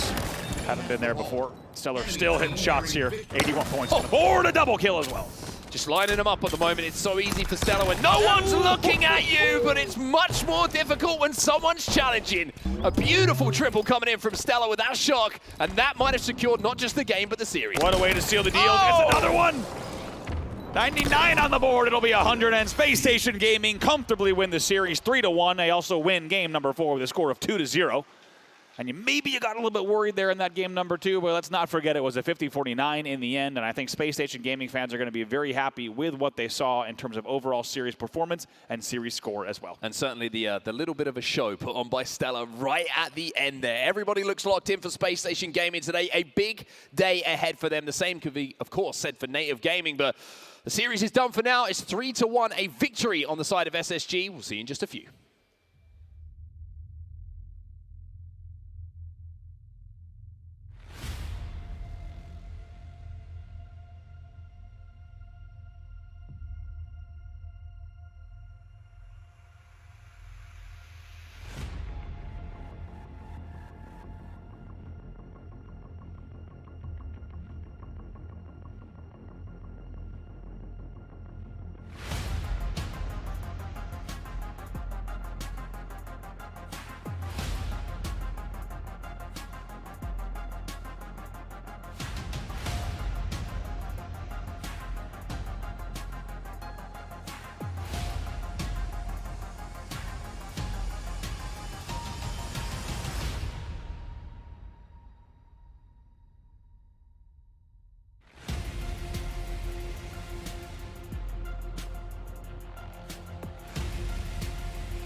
Welcome back, everyone, to the HCS Atlanta Major. It is a big matchup for us here. We've got Native Gaming versus Bittersweet. It is do or die. Both teams 0-2 in the pools. Winner will go through, and loser will go home. And it's as simple as that. It is the biggest game for both of these teams now, and after having a rough time in the pools, I'm expecting them to give everything going forward. You've already seen some early kills for Native against Bittersweet, and the flag is on the move. A nice early cap could be everything for them here, and there will be an early cap as Gilkey gets the first one on the board. It has not been a fun time so far for Native Gaming, but now maybe against Bittersweet they can finally show us what they're made of, and perhaps getting a little bit of a confidence boost that has been required. You can see another flag already on the go here, Jersey. Barcode with it, about to put it in. Bittersweet in big trouble. Have not started this series at all yet, it must be said. 2 players still yet to register a kill. At the moment, Native Gaming 2-0 to the good, so absolutely dreadful start for Bittersweet, and they've got to wake up and wake up quickly, because this series is only going to get worse if they don't get their act together. I think when Native Gaming got into pools, they would have been looking at this series as the big one. This is our chance to try and get into bracket play. But they, of course, had to get through 2 very difficult matchups leading up to it. 2 matchups that ended up being rather one-sided as well, and that is quite demoralizing. It's quite difficult to have those matches and then go into this one. This is the perfect way to bounce back with an early lead. And we were talking about it with the rest of the talent. Where do you want to be playing? What games do you want to have? And Collect could be about to half the deficit. Yes, he can. 2-1 now the score. For Collect, maybe has ambitions of a little bit of revenge, of course, playing with this Native Gaming roster so long ago as Gilkey gets himself a triple kill and immediately sets his sights on pushing this flag forward. This might be one of the quickest Forbidden games that we have seen so far this tournament, as the 3rd flag is very much on the way. And with a triple kill off the back of it, we are going to need to see Bittersweet getting a very quick transition from one side to the other. There is a touch, so this will stay alive temporarily here. There's a touch, that means there's a chance. Is there a chance for Bittersweet to stop this flag in its tracks before he can get punched in? Descendant continues to jiggle peek, trying to delay this for as long as he possibly can. Gilkey's gonna juggle, Gilkey's gonna get the kill, scoop it up, slam it home. Native Gaming take the lead in the series, 1-0. Wow, how about that? A very quick, emphatic performance. And that means we have a time for a quick break. We'll be back with map number 2.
Welcome back, folks. It is game 2 in this series. Pool D is yet to be decided. These two teams have elimination bracket or even just bracket play in general on the line in this series. You lose, you go home. So that's how much and how important victory is here in this series. Now, if you stepped away to go to the bathroom, perhaps, or went to make a cup of tea, you might be noticing, hang on a minute, game 2, where did game 1 go? It was a sub 2-minute game then, Forbidden capture the flag, and it was over very quickly. Honestly, one of the quickest CTF games I've seen in quite some time. It really shows that Native Gaming here to play, but what a response now from Bittersweet here in the Slayer. 5-1 up already. Shock rifle in the hand of Collect as well. They need to have a response. You can't go down like that and be tossed to one side and then not have any sort of response. Otherwise, you're just going to get trampled all over in this series. So I think this is a good situation for Bittersweet. They have a little bit of a lead now, some momentum to go off. Native Gaming rolled them in game number 1, hoping to bounce back here in game 2. Bittersweet, Dan, all 4 players on that team at one point or another found themselves in higher positions on the card, you would say, and they've all found themselves now having to go through the open brackets. You know, they've already qualified. Native Gaming were through the open bracket, but Bittersweet would have found themselves on a top 8 team, a top 6 team at once upon a time, but now they find themselves in and around that top 12, top 16 marker, and that's just not where they want to be. Yeah, sometimes that happens after you get these team changes and you try and build a new team, or you might just be the scraps of other team changes that have happened and you just work with what you've got.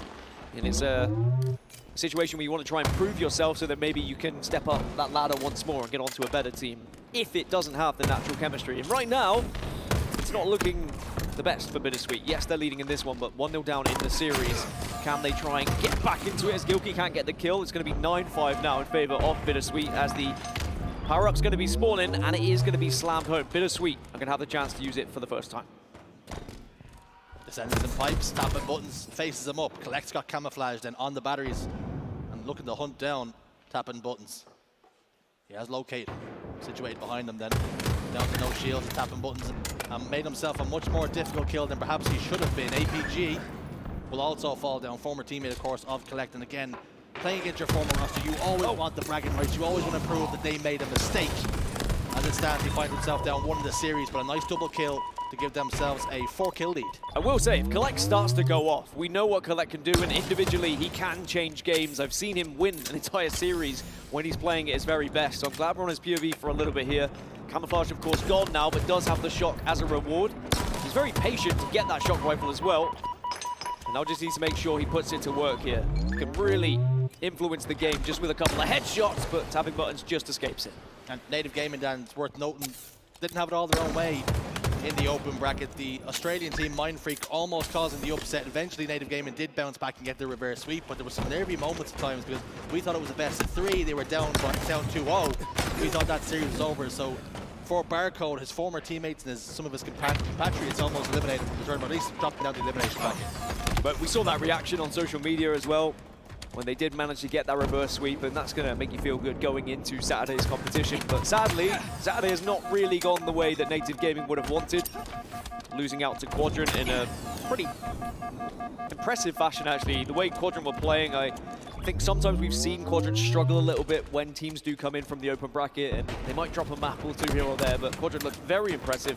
And then SSG also kind of tossing Native Gaming to one side. They did drop a Slayer 50-49, but nothing really to be too scared about. Native will want to try and do exactly the same that was done to them here. They would like to get a 3-0 so that they can move into bracket play and look like a bit more of a formidable force. At the moment, after the performances from SSG and Quadrant, they look like a team that others would probably want to be facing in the elimination bracket. And that's the issue, isn't it, right? They have this strife that they're trying to get back into the top 8 conversations, top 6. Both these teams want to be far more competitive when they play against the likes of SSG and Quadrant, but right now, this is where they find themselves. One team having to do the open bracket, both teams just fighting it out, trying to survive in the competition. Well, Native Gaming have finally got hold of the camouflage here, a chance for tapping buttons to do something, but does get tagged, so has to redirect his route. When you do get spotted out, sometimes it's about just trying to find a different path so you can put that camouflage to use. It's exactly what he does, but he's not able to get the double. I think that's good news for Bittersweet, shutting tapping down before he's able to start to go off. Remember, tapping also another player individually who can really change a game as well. I think looking at Native's roster in general, on any given day, one of these guys can step up and be the big difference maker, but if no one does, it kind of looks a little bit dicey for them. Yeah, can step up, but will they step up? At the moment, down by 2, have just eaten away at that lead. APG gets a kill off camera. Here comes the push now. Guilty will get one. Manny, excuse me, will help King Nick get one. Barco's going to trade out with Manny. So not much between these two as we hit the halfway point. King Nick staying alive in back blue and then pushing towards tower to help a teammate. That gets a kill elsewhere as well. So trading all the while, Bittersweet maintaining that 2-kill advantage up until this point. At one point it was King Nick versus APG in a winner's final, and now it's for staying in the competition in pool play. So it really is crazy how some of these team changes can affect players and how they have to try and revive their careers in certain teams and certain scenarios. But this is a big one for both of these squads, because you'd have to imagine if Bittersweet were to lose this one and go out in top 16, not escape pools, does this team survive? Is there changes? Most likely that's what happens when you're down this low and you're not able to get the success that you've been looking for. As for Native Gaming, they've already been through their changes. They've already been through the kind of ruins of trying to find that perfect 4th player to work with them. And if they were to dip out in pool play, I'm sure they would be equally as disappointed. Team has gone through many iterations. Still yet to find the piece they need.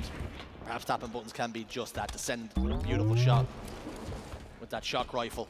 Now rotating towards Whirlpool and eyeing up any spawners towards long haul. Has that information, finds the face of tapping buttons. Guilty could be his latest victim, who just about thinks the better of it and backs away. And this is what Bittersweet need to maintain that lead. And every time Native Gaming threaten to push closer, try and make some moves, Bittersweet are shutting it down. Bittersweet have been very patient. They've been waiting for Native Gaming to be pushing, kind of catching one player off guard, and then using that extra man to push through and get a couple more kills. Native just need that opening. They need that pick. At the moment, they are consistently 3 or 4 kills behind, and they've not been able to gain the lead. If Native do gain the lead, I think this game might be done. Native are far better once they have a little bit of control, but they've just not been able to wrestle it back from Bittersweet yet.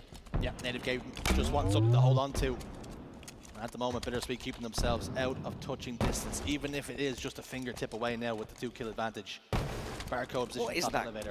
What is on his gun there? There was just so much was happening. Visual clutter, is that what you're trying to A call it? lot of visual clutter there. Just get it off, Barcode. Come on. Well, if it works for him, it definitely works for him. He's got a lot of real estate to play with here inside Whirlpool, playing this one slow. And this Slayer has got some nervy edge to it, doesn't it? No players really want to make mistakes, not trying to risk anything.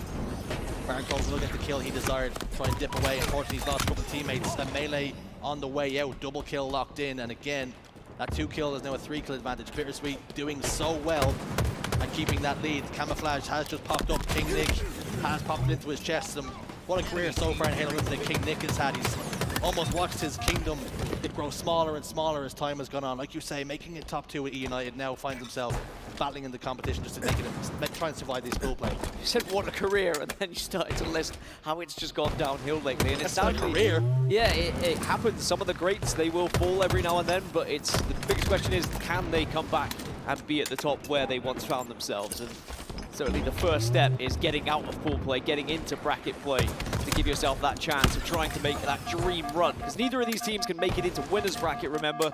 Whoever wins this will be in elimination bracket. come the rest of the day. 45-39 now, so Bittersweet closing in on tying this up 1-1, but Native Gaming still within a shot. Can't give away too many kills though.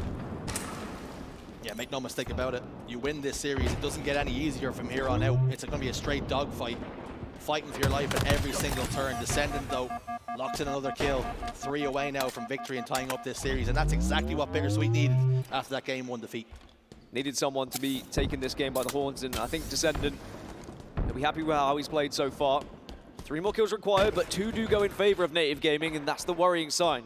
Yes, Nick has the shot rifle, we can't make the difference, and it's a big shot to hit because it gets them even closer now, especially with the assist coming through. It's 49-44. Surely Bittersweet have this one. Yes, they do. Bittersweet will tie us up 1-1. We do, in fact, have a series on our hands. It looked pretty dicey after that first map, but it does mean we are going to get some more Halo action on our screens. But of course, with map 2 being done, that means it's time for a break. We'll be back for map number 3.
Welcome back, folks, to the HCS Atlanta Major, hosted by FaZe Clan. Game 3 here on our plates to dissect and consume.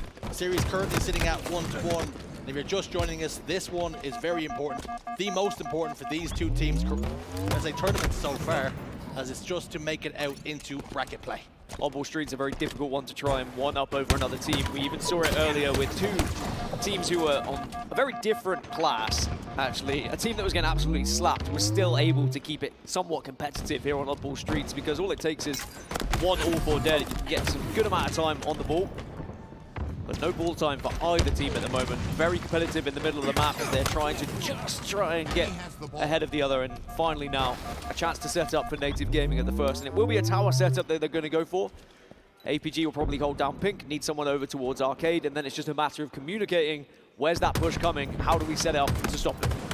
APG on our screens, and you might have seen him on social media, getting a little bit lively when he was talking some smack in the open bracket. Although some players were talking smack to him, and he was answering back in a very emphatic fashion, holding up his championship ring finger, which we do love and we do enjoy. Tapping buttons now is that player you spoke about who was going to be on the Arcade side, holding down some damage. Barcode's gotten a double kill. 3 have gone down. King Nick now has to wait, hold his position, and wait for the cavalry to arrive. Yeah, it's always frustrating when you know the damage has been done elsewhere, but as the last remaining player, if you push in whilst others are spawning, you've just put yourselves on staggered spawns, and you're not helping your team at all. So King Nick quite wisely goes back, rotates, and will do a lot of damage again, and does actually get a kill. So great play from Nick, just needs the help now, and here it comes. The help arrives, and the help gets a kill. Manny doing an incredible job, being close enough to his teammate to capitalize on the damage that was done. APG down to no shields, as is now Manny.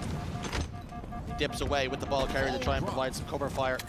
Perhaps gonna throw some punches if anybody heads into PD. Fortunately for him, no one is gonna face him right now. Collect drops the ball, rotates out, looks to contest this camouflage. Gets it completely free, no damage taken until a little tick comes his way towards the end. Can he round the corner? Yes, he can.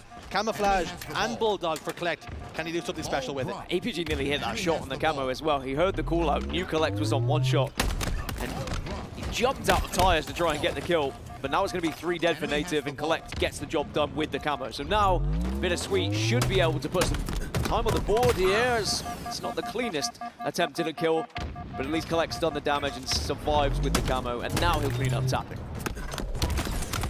Earlier in the fight, with the camouflage, did showcase some great trigger discipline, letting one player run by, using the Bulldog in the second, and then cleaning up the scraps that was left from the double kill.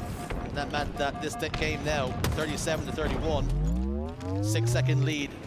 It's not much, but it's enough for now. Gilky's going to pick up the ball.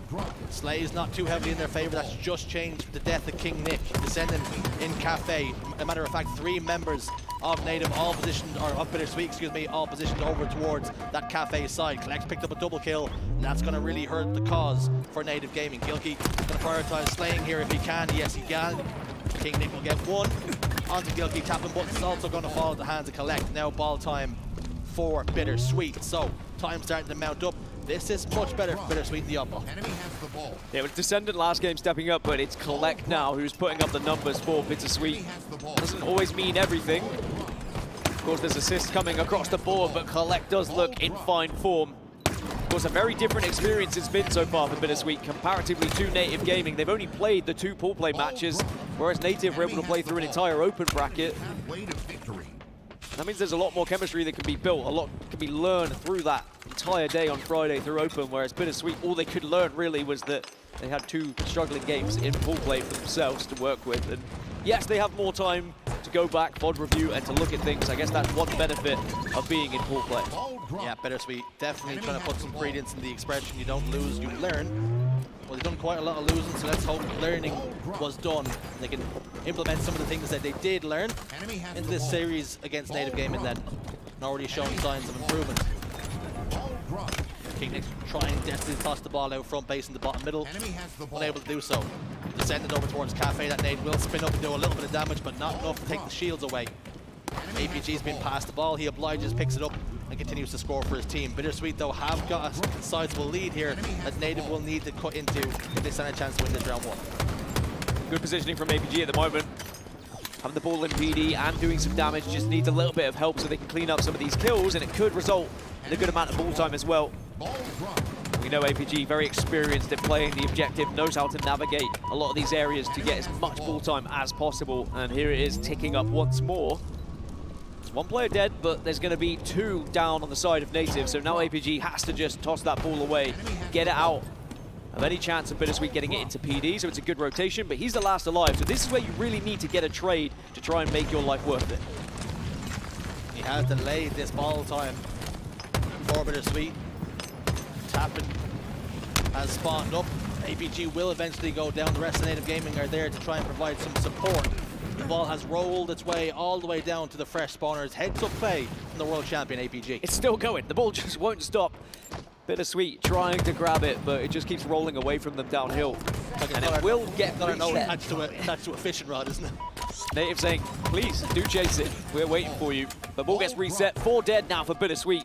This is going to be the best chance Native are going to get an actual setup here to work with. Enemy has the ball. Over towards Trap. So we're going to see, I think, Bittersweet trying to attempt some sort of pink push. Maybe they go for a split here. The barcode with the camouflage is going to get a lot of information. And look, Gilkey was waiting in the wings as well. Waiting in the wings but falls. King Nick gets one, but answered back by Barcode with that camouflage, trying to download the information and pass it on to his team. It was a 2-2 split. Dan, you were right. Descendant, last one alive on his side. Manny's going to try and get close. It's going to be good enough for a trade. That benefits Bittersweet a little bit more than it does Native. But Collect has fallen elsewhere. They've made it into Tram, which means the ball has to be played, has to be dropped. No more scoring is allowed. Native Gaming hold a very slender, indeed, 2-second lead. Tapping was doing very well to listen to both Barcode and Gilkey of where those players were going to be, and he was cleaning up a lot of the damage that was being done. They tried to lay a trap, did Native, and it got them good amount of time, so they can't really complain too much. Even though it wasn't the cleanest of traps, it certainly did work out, and now they're closing in on taking this first round. Well, the Bittersweet have. The push is going to come.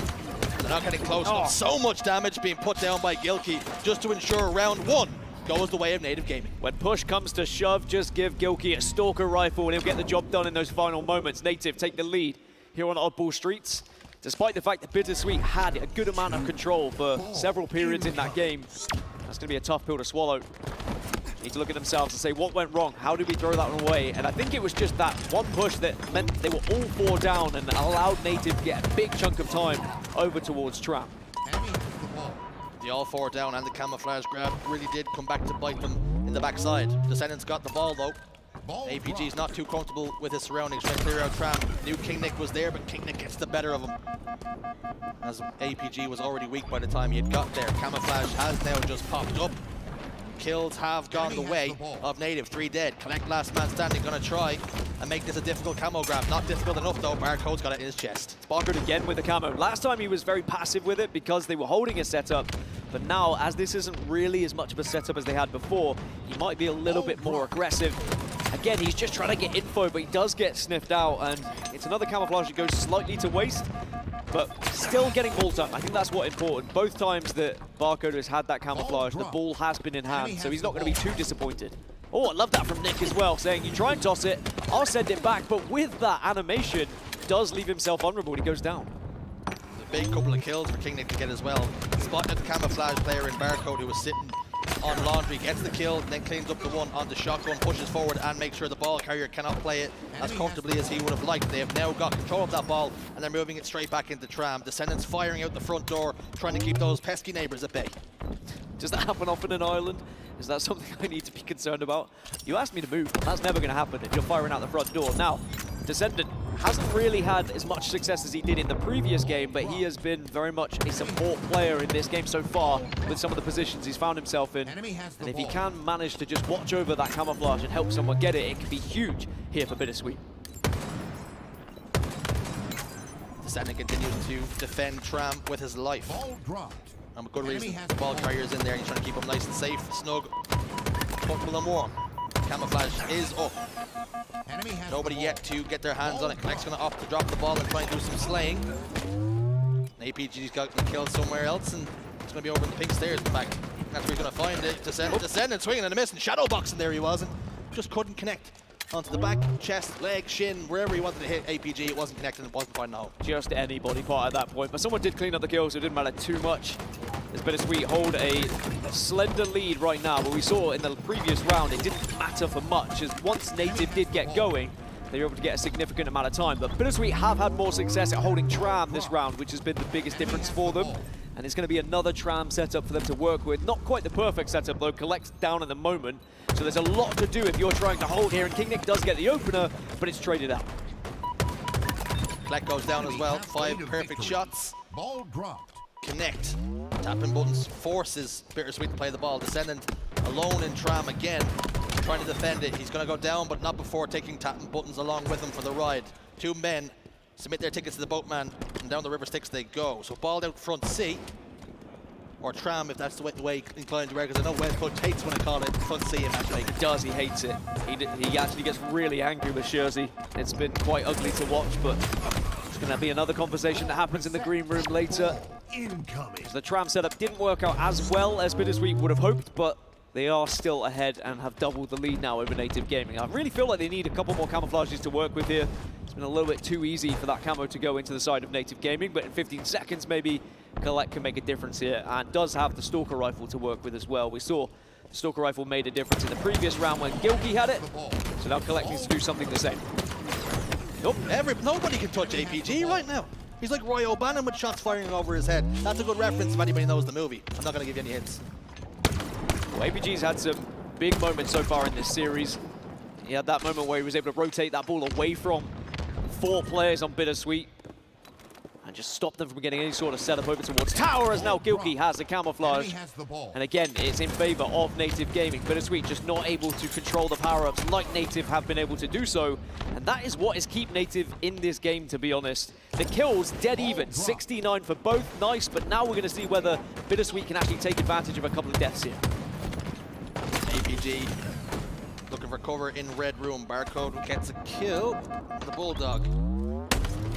He's got that on a tight leash. Gets a kill for him. Drops down, trying to keep himself out of the line of danger. Unfortunately, he's been sniffed out by Collect. So Gilkey's going to soar in to help tap buttons. A little bait and switch, perhaps. I don't know if you've noticed on Barcode's player cam, when like every time his headset's falling off his head, he gets so animated that the headset starts to fall forward as Manny gets a double kill. Now this is big for Bittersweet. This is their chance. Ball gets reset. They've got a couple of kills. They can get some control here and try and toss that ball back. It's going to be on Collect, really, as the closest member to try and get some ball time. But I think Native off spawn have done very well to get into some of the priority positions here to compete for that ball.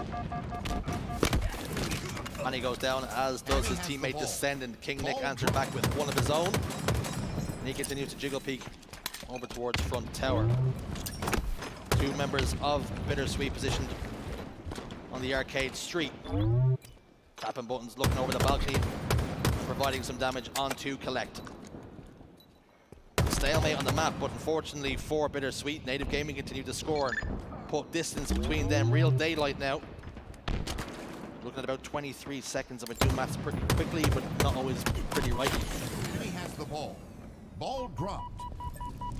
Some ball time now for Bittersweet, and it's good that Manny got around that corner. Had he gone down, that could have actually been such a huge detriment that could have really changed the shape of this game. Camo's up once more. I think that Bittersweet might have got hold of this one. Well, they did. I think Collect had it, and now he falls, sadly. So that was their chance to try and do something with it, but Descendant at least is defending his life in PD. And that double kill will allow the spawners to try and make a difference, to try and take down some of these players so they can actually get some ball control. And he's still going. 3 go down for Native Gaming. This is Bittersweet's chance to set up in tower. Cracking damage from Descendant. At every single point, he was putting damage down on 1 player tower, 1 player pushing him, dropping nades, just trying to deny areas. And now they take the lead. And with a minute left on the game clock, which perhaps won't be an issue here, it's Native Gaming who are up against the ropes. They're on against the Kosh. They have to make a play, and they've done so as 3 go down now for Bittersweet. Collect last man standing on the pink side. Gilkey has that information, desperately trying to clamber up, and perhaps he had a big breakfast as Spartan was struggling just a touch. He has now made it.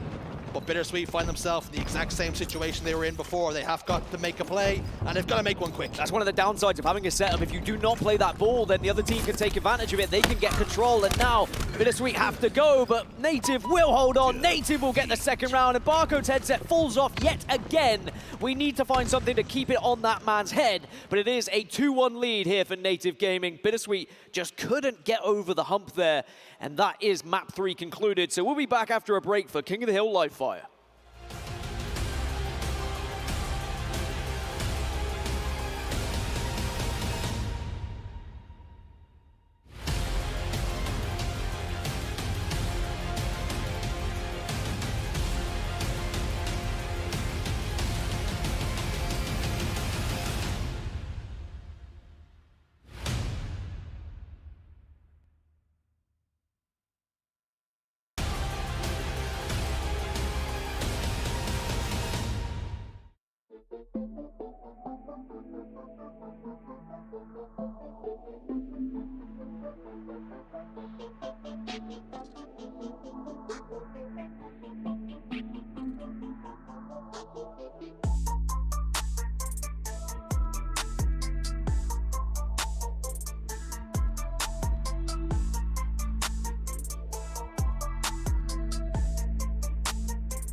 Welcome back, folks. Game 4 now underway.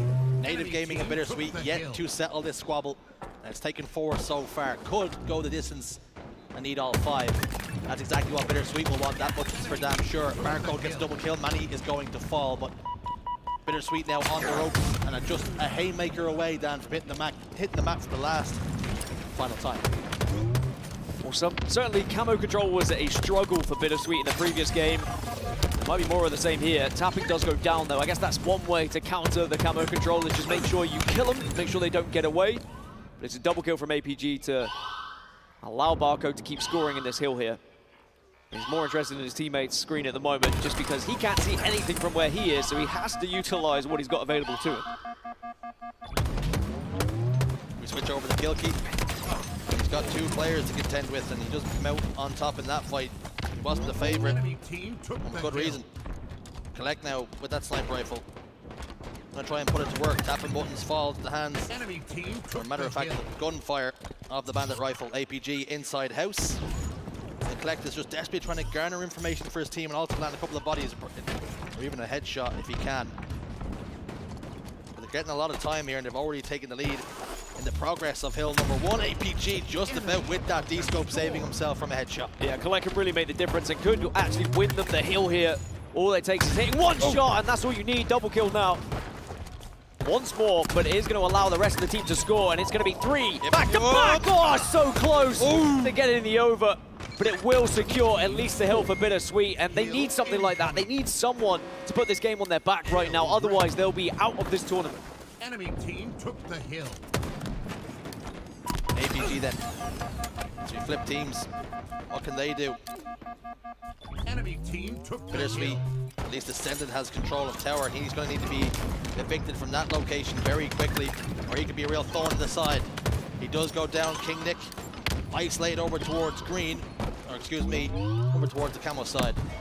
In trouble, manages to just about escape with his life. Manny gets a kill, and that's going to help the cause greatly. APG, bottom middle, runs past a teammate. King Nick makes sure he takes APG out of the equation for now. So they're trading back and forth all the while. But it's Native who have control of the tower for now, at least have control of the score and the progress on hill number 2, but we've seen that before. And Bittersweet managed to get that hill number 1 captured. Manny now has camouflage, and that could be pivotal in what way this second hill swings. Nothing worse than being no shields and running past a teammate who's running away from something, and you're like, something's coming, something's gonna hit me. They're definitely being chased, and sadly that was what happened at bottom middle, but now Gilkey will have tower control. We saw a triple earlier. Gilkey not able to convert though. Will get a death, Enemy team took the hill. a grenade death, or should I say a death from a grenade. And sadly, no triple to work with, but we are going to see Native Gaming now, at least with a chance to try and take this hill. It's Tapping Buttons who has the responsibility of the sniper rifle that collected a little bit earlier on. Tapping button needing, maybe perhaps, tap some faces. That's what the team needs right now. As Bittersweet pretty much tied up the progress that had been made. Tapping Buttons just doesn't have the information, doesn't look comfortable in the hill. Lands the body shot on King Nick. That's enough to push him back, but unfortunately that means that Tapping Buttons has to get out of the hill and trade places. 1-1 the score. Native Gaming right back in this. I think it's evident sniper rifle control is going to be important here, as it always is on live fire. Enemy team As the hill now took moves the over hill. towards house. And Tapping Buttons just needs to get with the rest of the team, because 1 body shot can make the difference, but they're just waiting for APG off spawn before they get too excited on the push. See, Quantum's going to be up, but is anyone going to be able to grab it? And can that be the little extra tool you need? Tapping knew he was going down just to waste a couple of bullets there. Manny looking for the sniper rifle, nothing there though. Still looking for it. He's like, no, it has to be here. It's under something. Check again. Sniper rifle is out of stock, it would seem, for now. Barcode goes down. Manny slides out, makes the challenge, continues to try and do more damage on the way out, but Tapping Buttons shuts him down before being traded out. Great damage from Manny, ultimately knowing his number was up and he was going to die imminently. APG with the final shot does find that sniper rifle. Manny wasn't wrong, it was somewhere, he just couldn't track it down. That was important as well, otherwise Bittersweet probably would have had that hill and taken a 2-1 lead, but now forcing that player out means Bittersweet have to kind of readjust where they were placing themselves. King Nick the first to get to the hill, but it's allowed Native Gaming to get into a position to try and compete for it. And now Bittersweet, it is not going to be the easiest hill for them. Camouflage is coming up though, which could be a good distraction for them to work with. Ascendant continues to try and make it difficult, get to trade. 3 dead for Bittersweet though. Camouflage pop for Barcode. Is he going to opt to try and stand in the hill and get close in score? Because A lot of progress made, as you rightfully say. King Nick's going to go down. That's going to give Native Gaming the opportunity to hold some semblance of control. Manny pushes forward, makes the G slide, but unfortunately it's to his death. Descendant's going to push into the house. Once more, we get round 2 of Descendant v Barcode, and this time they're going to trade out once again. It's a big kill from Barcode, but I don't think it's going to help in the grand scheme of things of this hill, as Bittersweet will close it out, and it's going to be 2-1. They take the lead once more. 2 minutes 43 on the clock, so still plenty of Halo to play here. King of the hill. Quantum's going to be coming up, though, as is the sniper rifle. We've already seen Sniper was making a big difference earlier as Collect sends him into the drink. Splish splash, he's gone. That hill did move. And it did seem to benefit Native Gaming, but Bittersweet have walked out of house, gotten the kills that they need. Collect's going to get a sniper rifle tossed to him, and when you have teammates who have that trust in you to toss you a sniper rifle, they know you're heating up, you're cooking. The sniper rifle gets past you, it only builds that confidence. Quantum plus sniper rifle as well, so it means you can take a more aggressive position and then teleport back when things get a little bit dicey, but he gave up his position with that sniper shot, so they know full well where he is at the moment. He's still going, still being aggressive, and will secure that first kill. Now that's an opening for Bittersweet to try and push up on it, but elsewhere the damage has been done maybe by Native Gaming on all his teammates. Collect, the last player alive. They know exactly where he is. He's desperately trying to be the point of difference, trying to find a headshot. Lands a body on the Gilkey. Will that be good enough to get the kill? Yes, it will, as Gilkey challenges it, slides out to his own demise. You maybe hope that he can stay alive there just long enough for his teammates to provide some support. Unable to do so. Tapping buttons fell as well. And that's why you see Native Gaming retreating towards tower, because they know the push is coming, and it did. Bittersweet now hold control of the hill, but it was only for a moment. Descendant continues to fight the hill, making himself a very difficult kill. Tapping buttons, back tower, it's going to be a 1v1. Oh. Manny wins it, and wins the hill. 3-1 now. Massive win for Manny. If Tapping got that double, there was a chance that maybe Native could have rescued that, but now Bittersweet have a 2-hill lead. 17 kills at the moment for Collect. It's just one of those games that we're used to seeing. Camo's going to be coming up as well. It's going to be King Nick securing it. So Bittersweet doing far better in this map and mode of finding that camouflage. And maybe now he can do something to be a real nuisance here, as he's going to find the first player, bottom middle. Bittersweet currently hold a 7-kill advantage. They're outslaying by 7. 3-1 lead, so not blowing this team out of the water by any stretch of the imagination, but the kills have come at the right time when they need to capitalize on things, as King Nick gets himself a double kill and still running rampant with that camouflage as it now just dissipates. Yeah, that was his aim, that was his target with the camo, to make sure he gets tower control, and now he's in one of the prime positions here, and Native realistically need to try and take him off of it, because if you allow someone to just reign supreme on this tower for too long when this hill is top middle, it becomes too easy because of this. When you try and push up to sandbags, you are so vulnerable to those shots from tower. And you've got so much cover as well. You can just back off, you can drop down, you can hide behind the pillars, and then you just jump back up to be a nuisance once more. So you have to push them, and that's what Native are trying to do here. Eliminate that threat from tower and regain that control. Great bait and switch from Gilkey and Barcode to get the kill and clear out tower. King Nick no longer an issue. As I say that though, Collect and Manny make the push towards C flat. They're trying to control it once more. Top middle. It's still a scrap, it's still a mosh pit. King Nick is standing inside it right now, and they're the ones scoring, but every single time Native Gaming seem to get themselves in this 3/4, maybe 6/8 progress on the hill, they give it up, and they cannot wrestle it back, and Bittersweet win the hill. Will the story change? Will it shift right now? Well, it's back to a 7-kill lead again for Bittersweet in the Slays. Barcode holding it and says, I'm going to get rid of some of these sniper bullets because I've seen what they can do against us. So instead, they get that hill on the board. It's 3-2, 1 minute 31 left on the clock, and Native's still in this one. That's worrying times for Bittersweet. Bittersweet need to make sure that they get some early time here whilst they have control of green. Barcode just caught by surprise and maybe thankful that he did waste those first 4 shots, because 6 shots fired total, none of them connected, and he gave over a 2-shot sniper rifle, excuse me, to play with. 1 bullet left though in the chamber, it's locked, it's loaded, and it's a swing and a miss. Nothing doing.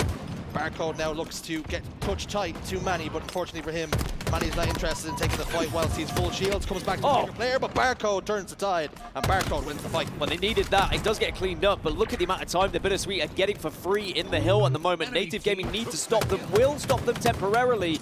Tapping buttons joining King Nick over there. We're going to see one player going down. King Nick does fall. So Native Gaming, the push is successful. Now they have the hill, but camouflage available. Manny could probably win this game with the right play here. Not sure that's the right play though, but still Bittersweet with a real chance and a real opportunity to try and get the victory. Barcode then clears out bottom middle, knows there's no enemies there for now. Look at the play over towards tower side. Maybe put some shots on anybody who crossed over towards bridge. As he tiptoes around.